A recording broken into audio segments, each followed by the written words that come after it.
ఈరోజే పాశాంకుశ ఏకాదశి. ఆశ్వయుజ మాసంలో శుక్ల పక్షంలో వచ్చే ఏకాదశిని పాశాంకుశ ఏకాదశి అని పిలుస్తారు. మరి ఎంతో పవిత్రమైన విశేషమైన ఈ రోజు ఈ కథను విన్నా, చదివినా, చెప్పినా, వినిపించినా జన్మజన్మల పాపాలు తొలగి కోటి జన్మల పుణ్యం వస్తుంది. మరి ఆ కథ ఏంటో ఇప్పుడు ఈ వీడియోలో తెలుసుకుందాం. ఒకసారి పాండవుల్లో పెద్దవాడైన ధర్మరాజు శ్రీకృష్ణుణ్ణి చేరి ఇలా అడిగాడు. ఓ కృష్ణ, జనార్దన, వాసుదేవ, ఆశ్వయుజ మాసంలో శుక్ల పక్షంలో వచ్చే ఏకాదశి పేరు ఏమిటి? దాన్ని ఆచరించడం వల్ల ఎటువంటి ఫలితం కలుగుతుంది అని అడిగాడు. దానికి శ్రీకృష్ణుడు ఇలా సమాధానం చెప్పాడు. ధర్మరాజా, శ్రద్ధగా విను.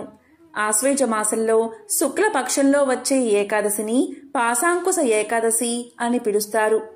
ఈ పాశాంకుశ ఏకాదశి ఉపవాసాన్ని ఆచరించడం వల్ల అనేక అశ్వమేధ యాగాలు, అలాగే సూర్యయజ్ఞాలు చేసిన ఫలితం దక్కుతుంది.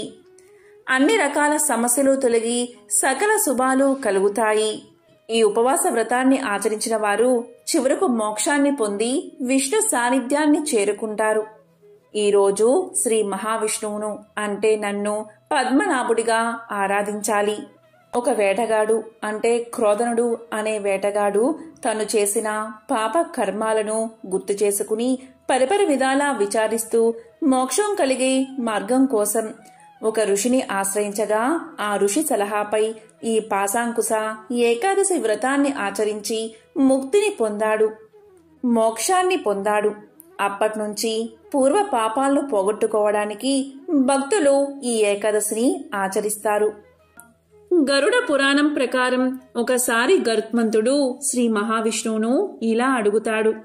స్వామి, యమలోకంలో జీవి యొక్క మానసిక సంఘర్షణ ఎలా ఉంటుందో నాకు వివరించి చెప్పండి అని అడుగుతాడు. దానికి శ్రీ మహావిష్ణువు ఇలా చెప్తాడు. గరుత్మంతా, నీవు అడిగిన ప్రశ్నకు సమాధానం చెప్తాను. శ్రద్ధగా విను. దీన్ని విన్నంత మాత్రం చేతనే నరకలోక బాధలు తొలగి స్వర్గలోక వాసం కలుగుతుంది. అనేక పాపాలు చేసిన వారు వారి పాప పరిహార మార్గాలు ఆచరించకుండా తమ పాపాలను పెంచుకుంటూ ఒక్క పుణ్యకార్యం కూడా చేయని వారు వారి మరణానంతరం యమలోకానికి చేరుకుంటారు. గరుత్మంతా, పాపులు యమలోకానికి వెళ్లే దారిలో విశ్రమించడానికి కాని, కాస్త ఆయాసాన్ని తీర్చుకోవడానికి కాని కనీసం ఒక చెట్టు కూడా ఉండదు. ఆకలికి అలమటించిపోతూ ఉంటే ఏ విధమైన ఆహార పదార్థం కూడా దొరకదు. దారిలో దాహం వేస్తే దాహం తీర్చుకోవడానికి చుక్క నీరు కూడా దొరకదు. యమ మార్గంలో ప్రళయకాలంలో ప్రకాశించే విధంగా 12 మంది సూర్యులు ప్రకాశిస్తూ ఉంటారు. పాపాత్ములు ఆ మార్గంలో వెళ్లేటప్పుడు కొన్ని ప్రాంతాలలో తీవ్రమైన చలిగాలులతో పీడించబడతారు. కొన్ని ప్రాంతాలలో ముళ్ళు గుచ్చుకుంటాయి. కొన్ని దారుల్లో పాములు మీదపడి కరుస్తూ ఉంటాయి. పాపాత్ములైన వాళ్లకి కొన్ని ప్రదేశాలలో సింహాలు, పులులు, కుక్కలు మీదపడి కరుస్తాయి. మరికొన్ని ప్రాంతాలలో లక్షలాది తేళ్లు దాడి చేస్తాయి. ఇంకొన్ని ప్రదేశాలలో అగ్నిజ్వాలలు శరీరాన్ని దహింపచేస్తాయి. దారిలో కొంత దూరం వెళ్ళాక ఎంతో భయంకరమైన అసీపత్ర వనమని ఒకటి ఉంటుంది. ఇది 1000 యోజనాల విస్తీర్ణంలో ఉంటుంది. ఈ వనంలో కాకులు, గుడ్ల గూపలు, గద్దలు, తేనెటీగలు ఇలా రకరకాల జంతువులతో నిండి ఉంటుంది. ఇలాంటి వనంలో నుండి వెళ్లే జీవుణ్ణి ఆ కీటకాలన్నీ దారుణంగా కొట్టి బాధిస్తాయి. ఇక యమ మార్గంలో గాఢమైన అంధకారంతో నిండిన బావుల్లో పాపాత్ములు పడిపోతూ ఉంటారు. మరొక చోట ఎత్తైన పర్వతాల మీద నుండి కింద పడిపోతూ ఉంటారు. మరొక చోట కత్తులు, మేకులు గుచ్చిన నేల మీద నడిచి వెళ్తూ ఉంటారు. ఇంకొక చోట జలగలతో నిండిన బురదలో నడిచి వెళ్తూ ఉంటారు. ఇలా యమ మార్గంలో కొన్ని ప్రాంతాలు నిప్పులతో మండుతూ ఉంటాయి. మరికొన్ని ప్రాంతాలు పొగతో నిండి ఉంటాయి. పాపాత్ములు వీటన్నిటినీ దాటి నడుస్తూ ఉండాలి. ఇక యమమార్గంలో నడిచే పాపాత్ముల మీద రాళ్లతో నెత్తురుతో వర్షం ధారాపాతంగా కురుస్తూ ఉంటుంది. ఇలా కురిసి కురిసి పాపాత్ములని అనేక బాధలకు గురిచేస్తుంది. అంతేకాదు గరుత్మంతా ఒక చోట ఎత్తైన పర్వతాలు ఎక్కాలి, మరొక చోట లోతైన లోయల్లోకి దిగి నడవాలి, ఇంకొక చోట పర్వత గుహల్లోంచి నడిచిపోవాలి. భయంకరమైన ఆ గుహమార్గంలో ఒక చోట చీము నెత్తురుతో నిండిన పెద్ద పెద్ద మడుగులు ఉంటాయి. వాటిలో ఈదుకుంటూ ముందుకు సాగాలి. కాబట్టి గరుత్మంతా ఇన్ని బాధలు పడుతూ ఆ పాపాత్ముడు నడుస్తూ తనలో తాను పశ్చాత్తాపపడుతూ ఇలా అనుకుంటాడు, అయ్యో కుమారా, నాకెంత కష్టం వచ్చిందో, ఎన్ని పాపాలు చేశాను నేను అని ఏడుస్తూ పశ్చాత్తాపపడతాడు. ఎంతో గొప్ప పుణ్యకర్మలు చేస్తే కాని మానవ జన్మ లభించదు కదా. అలాంటి మానవ జన్మ లభించినప్పటికీ నేను ఏ పుణ్యకార్యమైనా చెయ్యలేకపోయాను. ఎంతో పాపం చేశాను కదా, నాకింత కష్టం కలిగింది అని పశ్చాత్తాపపడతాడు. అంతేకాదు మరొకడు ఇలా ఆలోచిస్తాడు, నేనెప్పుడూ దాన ధర్మాలు చెయ్యలేదు, హోమం కాని జపం కాని తపం కాని ఆచరించలేదు, కనీసం పుణ్యక్షేత్రాలు అయినా దర్శించలేదు. అందుకే నాకీ కర్మ పట్టింది, చేసిన కర్మ అనుభవించాలి కదా అనుకుంటాడు. మరొకడు ఇలా అనుకుంటాడు, నేను జీవితంలో ఏనాడు గంగానదిలో స్నానం చేయలేదు, సత్పురుషుల్ని ఎప్పుడూ సేవించలేదు, పరోపకారం అంటే ఏమిటో కూడా నాకు తెలియదు. అందుకే నాకీ బాధలు వచ్చాయని చింతిస్తాడు ఒకడు. మరొకడు ఇలా అనుకుంటాడు, అయ్యో, నేను జీవించి ఉన్నప్పుడు మనుషులు పశువులు జీవించడం కోసం నీళ్లు లేని ప్రదేశంలో చిన్న చెరువును కూడా తవ్వించలేదు, కనీసం కుండలో నీళ్లు కూడా పెట్టలేదు, గోవుల కోసం ఆకలితో అలమటించే వాళ్ళకి కొంచెం ధనాన్ని కూడా వెచ్చించలేదు. అందుకే నాకీ నరక యాతన తప్పదు అని ఏడుస్తూ ఉంటాడు. ఒక స్త్రీ ఇలా అనుకుంటుంది, అయ్యో, ఏ రోజైనా ఆవుకు మేత పెట్టానా, ఒక్క పుణ్యగ్రంథమైనా చదివానా, వేదాల్ని శాస్త్రాల్ని కనీసం నమ్మనైనా నమ్మలేదు, ఒక్క పురాణ కథను కూడా వినలేదు, చెప్పేవారిని గౌరవించలేదు, కాబట్టి నాకీ కర్మ పట్టింది అని బాధపడుతూ ఉంటుంది. వేరొక స్త్రీ, అయ్యో, నేను నా భర్త ఇష్టానుసారంగా ఒక్కరోజు కూడా నడుచుకోలేదు, పతివ్రత ధర్మాలను ఏ ఒక్కటి ఆచరించలేదు, గురువులకు తగిన మర్యాద ఇవ్వలేదు, అందుకే నాకీ కష్టాలు ప్రాప్తించాయి, దీనిని అనుభవించక తప్పదు కదా అని వాపోతుంది. వేరొక పడతి ఇలా అనుకుంటుంది, భర్తను గౌరవించడం స్త్రీ ధర్మం అని తెలిసి కూడా నేను ఆ పని చేయలేదు, ఇది నేను స్వయంగా చేసుకున్న పాపమని బోరున విలపిస్తుంది. కాబట్టి గరుత్మంతా, జీవుడు ఈ విధంగా యమమార్గంలో ప్రయాణం చేస్తూ ఎన్నో బాధలు పడి దుఃఖిస్తూ తన పూర్వజన్మలో చేసిన పాపాల్ని తలుచుకుని వాటి గురించే ఆలోచిస్తూ వేగంగా ముందుకు వెళతాడు. అంతేకాదు గరుత్మంతా, శ్రవణకులు అనేవారు భూమిపై మానవులు ఏం చేస్తున్నారో గమనిస్తూ ఉంటారు. వారు వాటిని తెలుసుకుని వాటి గురించి యమధర్మరాజుకు తెలియచేస్తారు. ఈ శ్రవకులు అనేవారు ఎవరు అంటే బ్రహ్మ దేవుడి కుమారులు. వీళ్ళు స్వర్గ మత్స్య పాతాళ లోకాలు అనే త్రిలోకాల్లో సంచరిస్తూ ఉంటారు. భూత భవిష్యత్ వర్తమాన కాలాల్లో జరిగే అన్ని విషయాలు తెలుసుకోగలిగే జ్ఞానం వీరికి ఉంటుంది. వీరిలాగే వీరి భార్యలకు కూడా శ్రవకులకు ఉన్న శక్తి సామర్థ్యాలు ఉంటాయి. వీరు స్త్రీలకు సంబంధించిన సమస్త సమాచారాన్ని గ్రహించగలిగే సామర్థ్యం ఉంటుంది. కాబట్టి గరుత్మంతా, ఈ శ్రవణకులతో పాటు మానవులు చేసే సమస్త పాపకర్మల్ని వీరు కూడా గమనిస్తూ ఉంటారు. వారు ఎవరు అంటే సూర్యుడు, చంద్రుడు, పగలు, రాత్రి, అగ్ని, ఆకాశం, భూమి, జలం, ఆత్మ, యమధర్మరాజు, ఉదయం సాయంత్రం ఉభయ సంధ్యలు, ధర్మం, వీరంతా మానవులు చేసే పాప పుణ్యాలను పరిశీలిస్తూ ఉంటారు. ఇలా యమధర్మరాజు చిత్రగుప్తుడు, శ్రవణులతో పాటు సూర్యాది ఇతరులు కూడా తమ తమ స్థానాల్లో ఉండి అంతా చూస్తూ ఉంటారు అని గరుత్మంతునికి శ్రీ మహావిష్ణువు వివరించాడని గరుడ పురాణం తెలియచేస్తుంది. పూర్వం ఇంద్రద్యుమ్నుడు అనే రాజేంద్రుడు ఉండేవాడు. అతను ఎన్నో దానధర్మాలు చేసి ధర్మాచరణలో తనంతటివాడు లేడు అనే ఖ్యాతిని పొందాడు. లెక్కగట్టలేనన్ని గో, భూ, హిరణ్య దానాలు పాత్రులైన వారికి ఇచ్చి అనంత పుణ్య సంపదను ఆర్జించుకున్నాడు. రాజర్షి అయి ప్రజారంజకంగా పాలన చేశాడు. అలా ఎన్నో వర్షాలు రాజ్య పాలన చేసి తన పుణ్యనిధి ప్రభావంతో కాలం చెల్లాక స్వర్గాన్ని చేరుకున్నాడు. చాలా కాలం స్వర్గభోగాలు అనుభవించిన తర్వాత ఒకరోజు దేవేంద్రుడు ఇంద్రద్యుమ్ని పిలిపించి ఇలా పలికాడు. మహాత్మా, నీవు అనేక దాన ధర్మాలు చేసి ఎంతో పుణ్యాన్ని ఆర్జించావు కనుక ఇంత దీర్ఘకాలం స్వర్గంలో ఉండగలిగావు. కాని పరమేశ్వరుణ్ణి శరణువేడి ఆయన కృపతో పొందే మోక్షపదం ఒక్కటే శాశ్వతమైనది, మిగతావేవి శాశ్వతం కావు. నీవు నీ పుణ్యఫలాన్ని అనుభవించావు కాబట్టి స్వర్గాన్ని విడిచే సమయం వచ్చింది అని చెప్పాడు ఇంద్రుడు. స్వర్గాధిపతి మాటలు విని ఇంద్రద్యుమ్నుడు ఇంత కొద్ది కాలంలోనే తన పుణ్యరాశులు ఎలా కరిగిపోయాయి అని ఆశ్చర్యపోయాడు. అది చూసిన సచీపతి అంటే ఇంద్రుడు ఇలా పలికాడు. రాజా, భూలోకంలో నిన్ను కాని నీవు చేసిన సత్కర్మలను కాని గుర్తుపెట్టుకున్న వానిని నాకు చూపిస్తే నీవు స్వర్గంలోనే ఉండవచ్చు. చేసిన దానాలు మహనీయులు కాకపోతే జనులు చిరకాలం గుర్తించుకుంటారు కదా. కాబట్టి నీ దానాలను ఎంతకాలం ప్రజలు ఉపయోగిస్తారో అంతకాలం నీవు ఇక్కడ ఉండవచ్చు అని హితవు చెప్పాడు ఇంద్రుడు.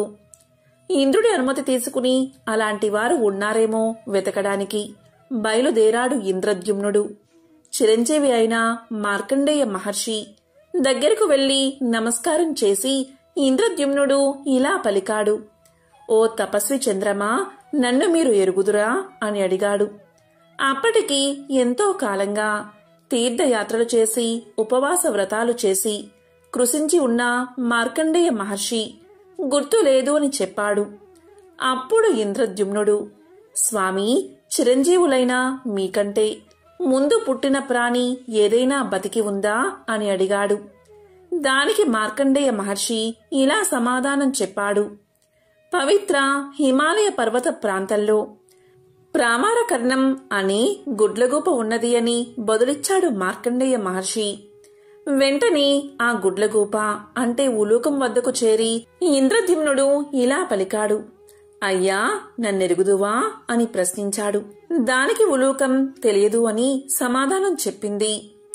అప్పుడు ఇంద్రద్యుమ్నుడు ఇలా అన్నాడు. మీకంటే ముందు పుట్టిన ప్రాణి ఏదైనా బతికి ఉందా అని అడిగాడు. దానికి ఉలూకం ఇక్కడికి కొన్ని యోజనాల దూరంలో ఇంద్రద్యుమ్నము అనే సరోవరం ఉన్నది. ఆ సరోవరంలో నాడీజంగము అనే కొంగ ఉన్నది అని ఉలూకం చెప్పగా ఇంద్రద్యుమ్నుడు బ్రహ్మదేవుడి స్నేహితుడైన నాడీజంగుని వద్దకు చేరి ఇలా పలికాడు. ఓ బకరాజా, నన్ను మీరు గుర్తుపట్టారా అని ప్రశ్నించాడు. దానికి అది లేదు. ఈ సరోవరంలో ఆకుపారము అనే తాబేలు ఉంది. అది నాకంటే పెద్దది. దానికి నీవు తెలిసేమో కనుక్కో అని చెప్పింది. ఆ మాటలు విన్న ఇంద్రద్యుమ్నుడు తాబేలును చేరుకున్నాడు.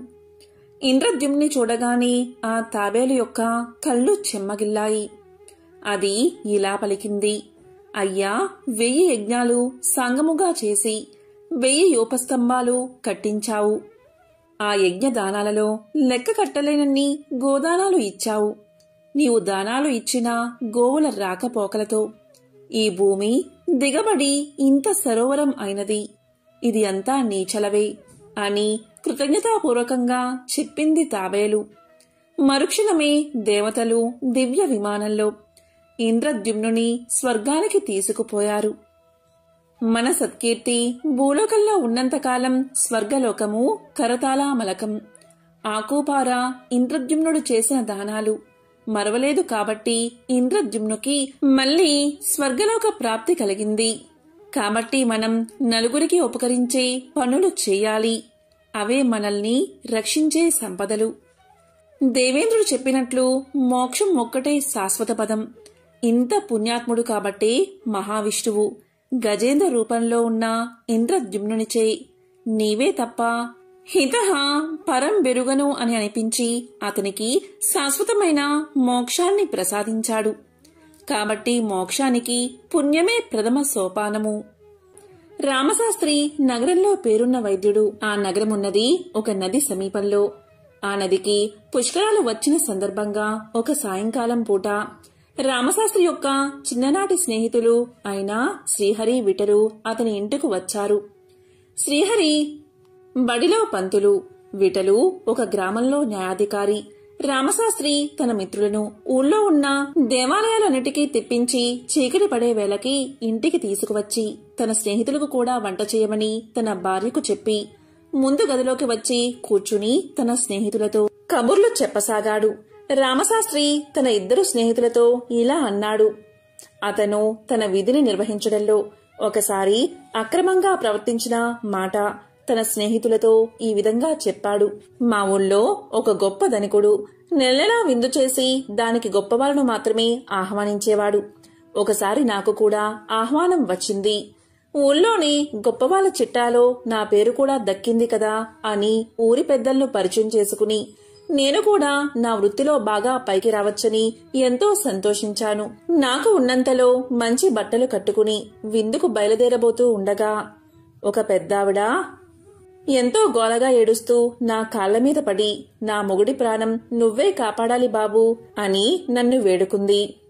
నేనేమో ఈ పేదరాలి మొగుడికి వైద్యం చేస్తే నాకు లాభం ఉండదు అని తలచి నేను తొందరగా పని మీద వెళ్తున్నాను అని చెప్పి వెళ్లిపోయాను.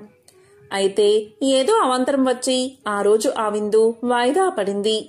వెంటనే నేను ఇంటికి తిరిగి వచ్చి ఆ పేదరాలి ఇల్లు కనుక్కుని వెళ్లేసరికి అంతా మించిపోయింది. సమయానికి చికిత్స జరగక ఆమె భర్త చనిపోయాడు. ఈ ఒక్క సందర్భంలో తప్పితే నేను నా విధి నిర్వహణలో ఎప్పుడూ పొరపాటు చేయలేదు అన్నాడు రామశాస్త్రి. ఇక బడిపంతులు అయిన శ్రీహరి తన స్నేహితులతో ఇలా చెప్పాడు. నీలాగే నేను కూడా ఒకసారి నా ధర్మాన్ని అతిక్రమించాను. దాని గురించి చెప్తాను వినండి అని ఇలా చెప్పసాగాడు. నేను పనిచేసే జమీందారుగారి బడిలో జమీందారుగారి అబ్బాయి చదువుకునేవాడు. అది కూడా తమ బడే కనుక చదువు విషయంలో అశ్రద్ధ చేస్తూ కూడా విద్యార్థుల్లో మొదటివాడుగా ఉండేవాడు. ఆ బడిలో ఒక రైతు కొడుకు చేరాడు. వాడు చాలా చురుకైనవాడు. ప్రతి విషయంలో వాడు జమీందారుగారి అబ్బాయిని మించి ఉండేవాడు. అందుచేత జమీందారుగారి అబ్బాయి ఆ రైతు కొడుకును బడి నుంచి పంపేయమని నన్ను కోరాడు. వాడు చెప్పినట్లు చేయకపోతే నా ఉద్యోగం ఎక్కడ ఊడిపోతుందో అని నేను ఆ రైతు కొడుకును చెప్పని పాఠశాలలో ప్రశ్నలు వేసి ఆ పాఠాలు ఇంకా చెప్పలేదు అన్నందుకు వాడి మీద ఎంతో ఎత్తున లేచి వాడిని ఒకనాడు బడి నుంచి వెళ్లగొట్టాను. రైతుకు తన కొడుకుకు జరిగిన అన్యాయం గురించి తెలుసు. అయినా అతను మెదలకుండా ఊరుకున్నాడు.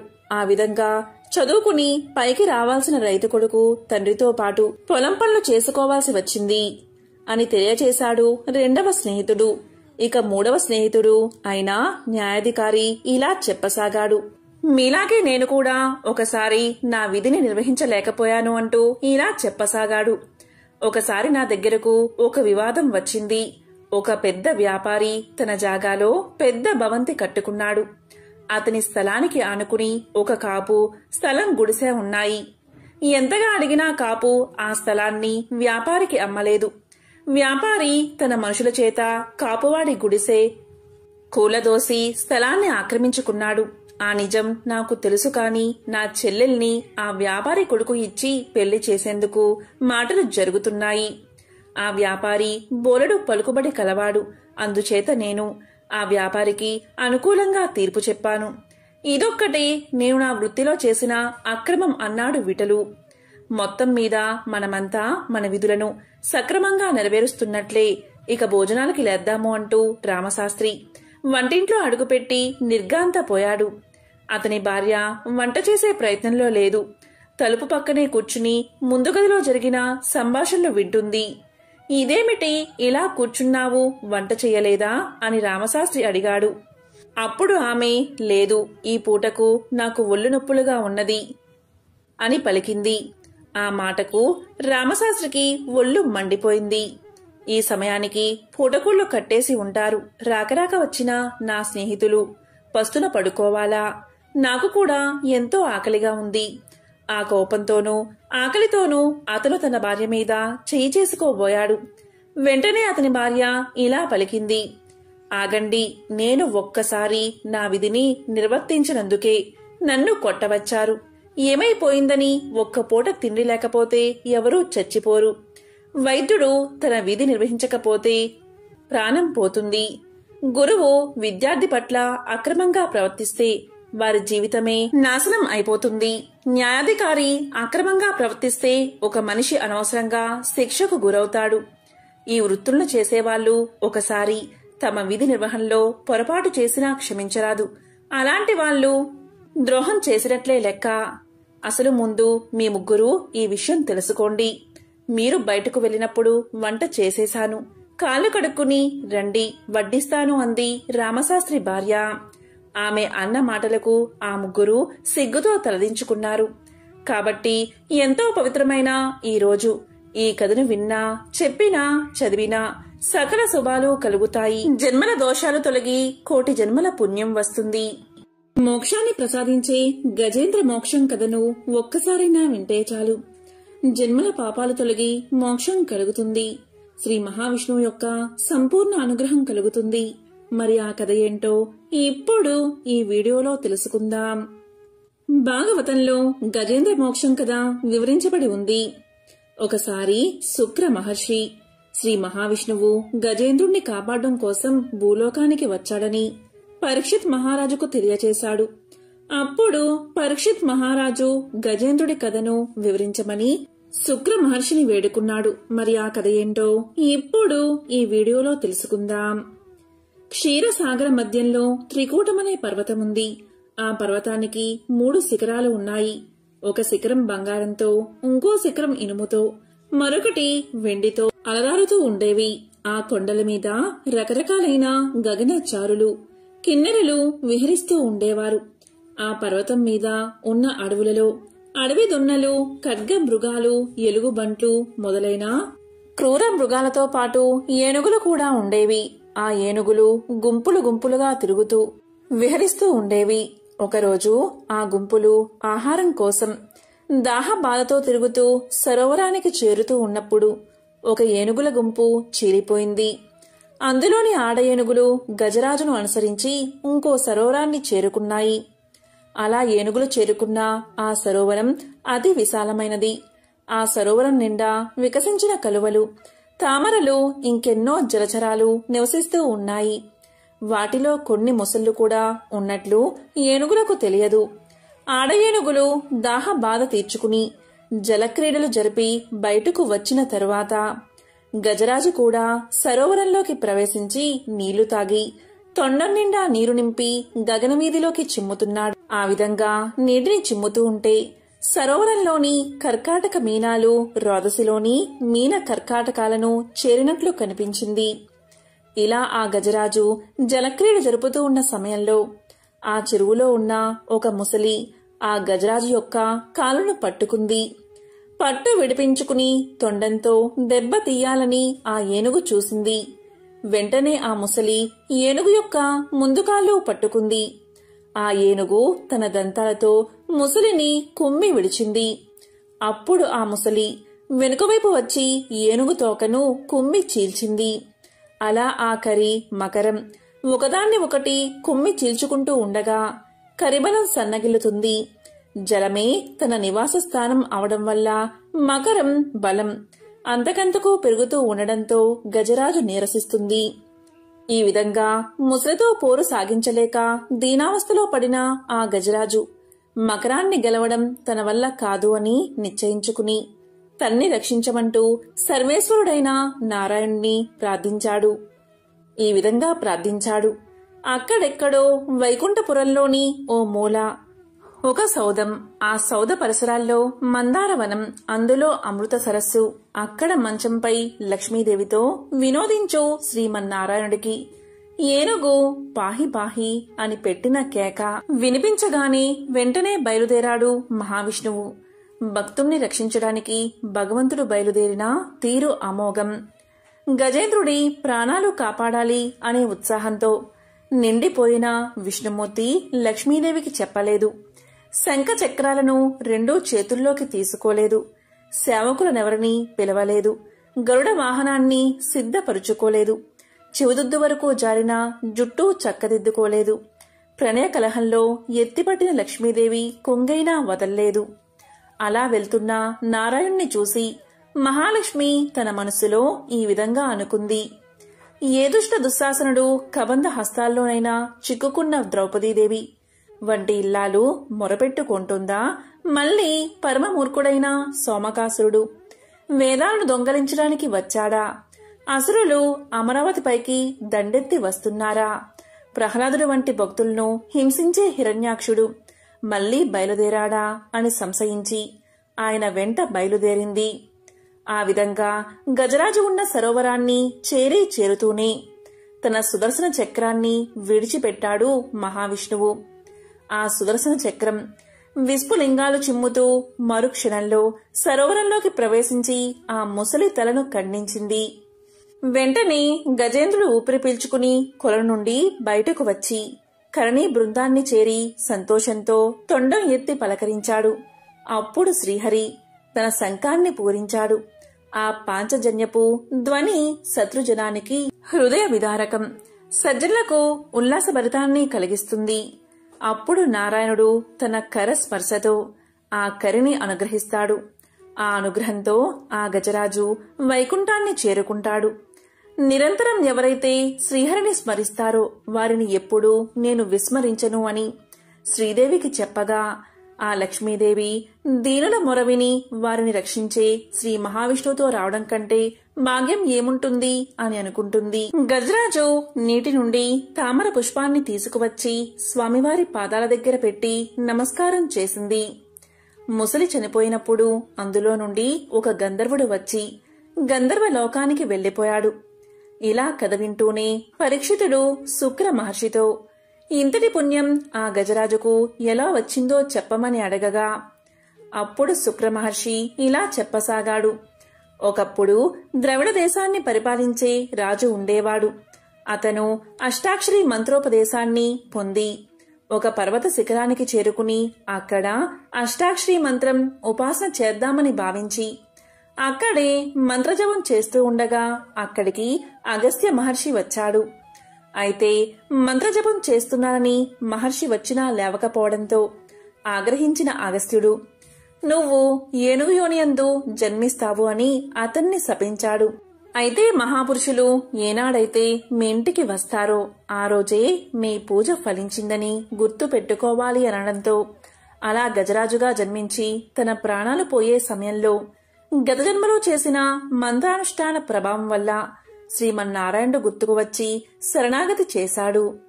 ఇక గంధర్వుడి విషయానికి వస్తే గంధర్వుడు ఒకరోజు గంధర్వ కాంతలతో నీటిలో నిలబడి స్నానం చేస్తూ ఉండగా అక్కడికి బాగా చిక్కిపోయిన ఒక మహర్షి రాగా అతన్ని అపహాస్యం చేశాడు ఆ గంధర్వుడు.